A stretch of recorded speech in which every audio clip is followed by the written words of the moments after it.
Hi hello बच्चों, हमने बहुत दिनों से आपको कोई सुंदर सी कहानी नहीं सुनाई है। आपका स्नेह ही है जो कि दादी को वीडियो बनाने की शक्ति देता है, क्योंकि दादी की उम्र तो बहुत अधिक हो चुकी है। पर मैं आप लोगों के लिए वीडियो बनाना नहीं भूलती हूँ। सुनिए, आज मैं आपको बड़ी ही अच्छी मधुर मधुर कहानी सुना रही हूँ। एक गांव में रामू नाम का किसान रहता था। वह बहुत ही सीधा साधा था और बहुत ही अच्छा था। वह क्या करता कि खेती किसानी करता और अपने परिवार का पालन पोषण करता था। उसके 4-5 छोटे छोटे भाई बहन थे। पिता तो बहुत बचपन में ही गुजर गए थे। रामू ने ही सारे भाइयों को बड़ा किया। अब वह थोड़ा सा बुढ़ा हो गया था और उसका परिवार भी हो गया था, तो उसका भी खर्चा हो गया था। इसलिए वह अपने भाइयों को अब अधिक पैसा नहीं दे पाता था। तो भाइयों ने कहा कि अब तो हमारे बड़े भाई कोई काम के हैं ही नहीं, अब इनसे खेती होती ही नहीं है, इसलिए हमें अब इनको घर से निकाल ही देना चाहिए। तो चारों भाइयों ने विचार बनाया और कहने लगे कि अब आपसे कुछ होता तो है नहीं है और आपका परिवार भी इतना बड़ा हो गया है, हम लोग आपके परिवार का भार नहीं उठा सकते हैं। तो उसको बहुत दुख हुआ रामू को, और वह अपने छोटे से परिवार को लेकर अलग हो गया, अलग रहने लगा। अब खेती किसानी तो भाइयों ने छुड़ा ली थी, उसके पास तो कुछ था ही नहीं। जो कुछ था तो उसने भाइयों को पढ़ाने लिखाने में, उनको योग्य बनाने में लगा दिया था। अब उसकी पत्नी भी बहुत चिंतित रहती थी कि क्या करें, ये तो बहुत सीधे कुछ काम भी नहीं कर पाते। तो उन्होंने एक दिन अच्छी 4 रोटी बना दी और रख दी और कहने लगी, आप गांव जाओ, शहर जाओ और कुछ काम ढूंढो। तो उन्होंने कहा ठीक है, जाते हैं। पर वह रामू जो है, किसान होते हुए भी नित्य लड्डू गोपाल की पूजा ज़रूर करता था। कुछ भी हो जाए, भगवान को बिना पूजा किए तो वह घर से बाहर ही नहीं निकलता था। तो उसने झट से भगवान अपने लड्डू गोपाल को नहलाया धुलाया, चंदन चावल लगाया, उनको घी मिश्री का भोग लगाया और कहने लगा, भगवान हमें कुछ काम दे देना, मेरे बच्चे भूखे हैं, मैं अब शहर जा रहा हूँ, इनकी रक्षा अब आप ही करना।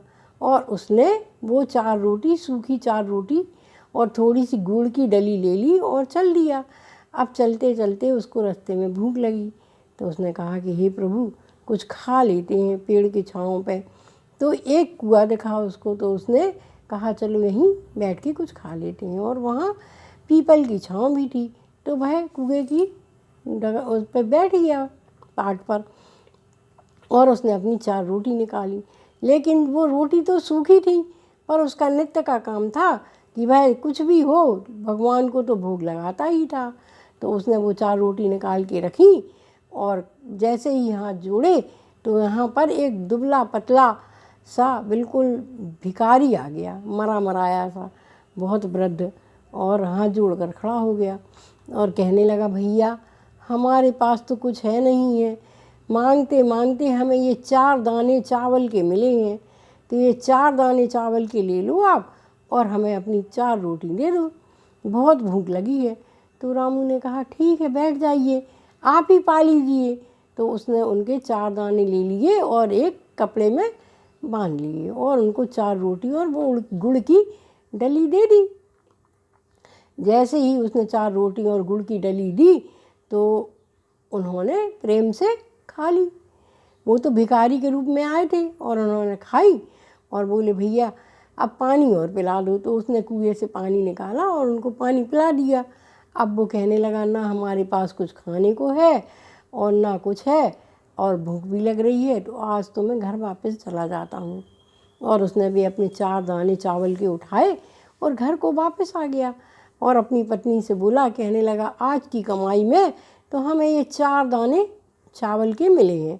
तो पत्नी ने कहा, चलो ठीक है, ले आओ, हम इनको निकाल के लड्डू गोपाल के मंदिर में रख देते हैं। और उसकी पत्नी ने वो 4 दाने चावल के जैसे ही खोले तो वह दंग रह गई, उसमें तो 4 सोने की मोहरें थीं। तो उन्होंने कहा कि ये क्या हो गया, ये तो 4 सोने की मोहरें हो गई। तो उसने कहा मोहरें कैसे हो गई, हमें तो उस भिखारी ने 4 दाने चावल के दिए थे। तो उनने कहा पता नहीं, कल फिर चले जाना। मैंने कहा ठीक है। उसकी पत्नी गई, उन्होंने मोहरों को तुड़वाया और भंजवाया, लड्डू गोपाल के लिए लड्डू लाई और जो है माखन मिश्री लाई और सबके लिए खाना लाई और सबको पेट भर भोजन कराया। अब उन्होंने भगवान से कहा भगवान कल तो आपने सबको भोजन दे दिया और कुछ पैसे भी दे दिए, अब आज हम फिर शहर को जाते हैं, कुछ अच्छा सा व्यापार दे देना। तो उसने कहा ठीक है। पत्नी ने फिर 4 रोटी रख दी और अब गुड़ की डली की जगह उसने अच्छा घी चुपड़ के रोटियों में रख दिया और कहने लगी ये कल हम आप भगवान के लिए लड्डू लाए थे, तो ये लड्डू भी ले जाओ। तो लड्डू गोपाल को लड्डू बहुत पसंद है। तो उन्होंने कहा हाँ। तो उन्होंने लड्डू लिए, घी चुपड़ी रोटी ली और चल लिए।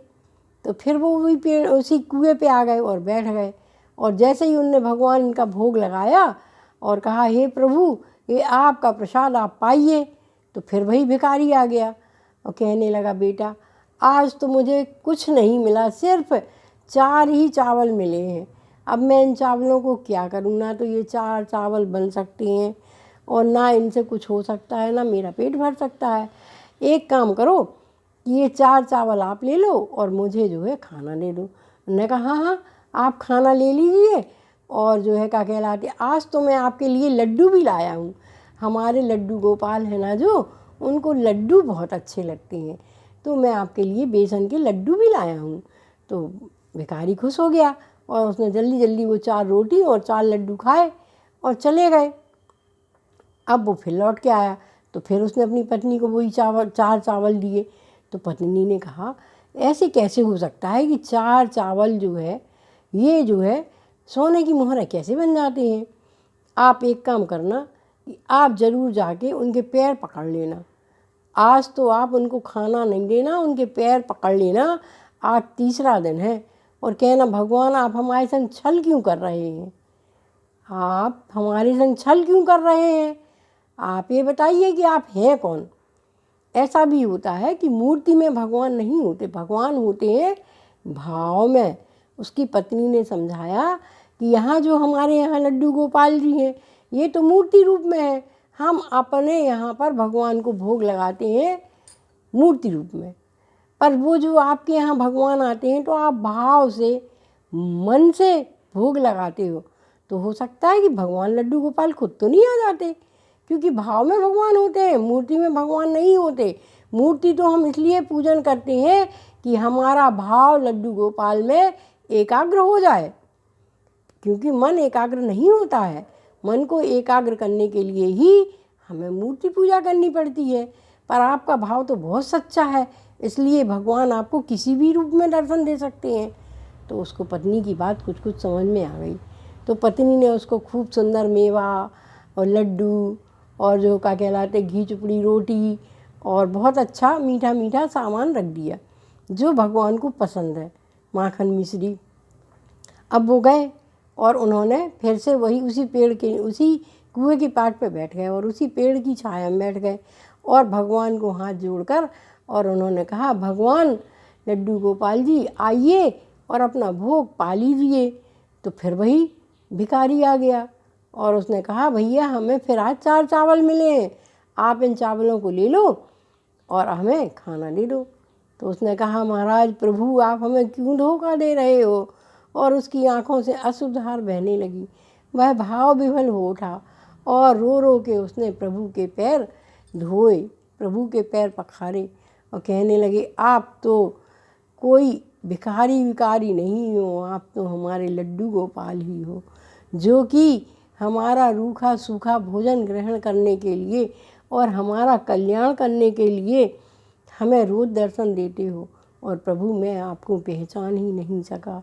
हे प्रभु, हे अन्नदाता, हे सबके दाता, आप मुझे दर्शन दीजिए, जब ही मैं आपके पैर छोड़ूंगा। और रोते रोते उसकी आंखें लाल हो गईं और हृदय एकदम द्रवित हो गया। तो भगवान को उसकी दशा देखी नहीं गई और जिस रूप में वह अपने घर में लड्डू गोपाल की पूजा करते थे भगवान ने लड्डू गोपाल का वही रूप ले लिया और उसको दर्शन दिए। छोटे से बालक के रूप में भगवान प्रकट हो गए। तो उसने कहा, प्रभु हम आपके दर्शन से आज धन्य हो गए, आपने हमें सब कुछ दे दिया, अब हमें आपसे कुछ भी नहीं चाहिए। भगवान ने कहा, नहीं रामू, तुमने अपने भाइयों की सदा सेवा की है, उनको हमेशा खुश रखने की कोशिश की है और तुम्हारे छोटे भाइयों ने तुम्हें धोखा दे दिया, इसका मुझे बहुत दुख है और तुम्हारे अच्छे कर्मों का फल तो तुम्हें मिलना ही चाहिए और मैं तुम्हारे भाइयों को भी दंड अवश्य दूंगा। और भगवान ने उसको आशीर्वाद दिया। तो रामू खुशी खुशी अपने घर आ गया।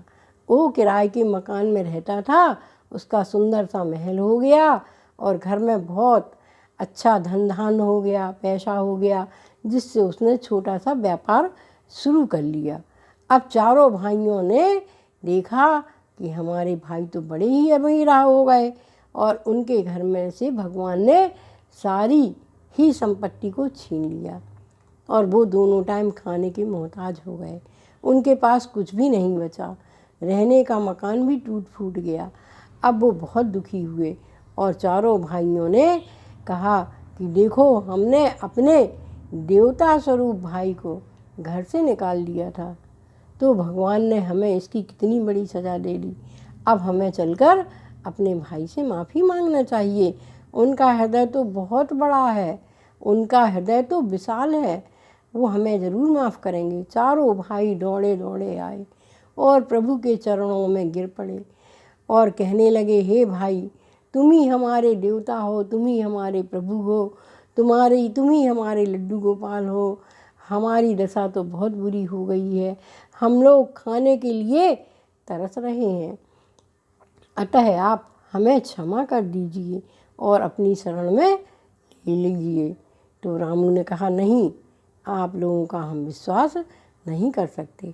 तभी भाभी बाहर आई और भाभी ने कहा, नहीं, हमने इनको बच्चों की तरह पाला है और हमें इन्हें माफ़ कर देना चाहिए।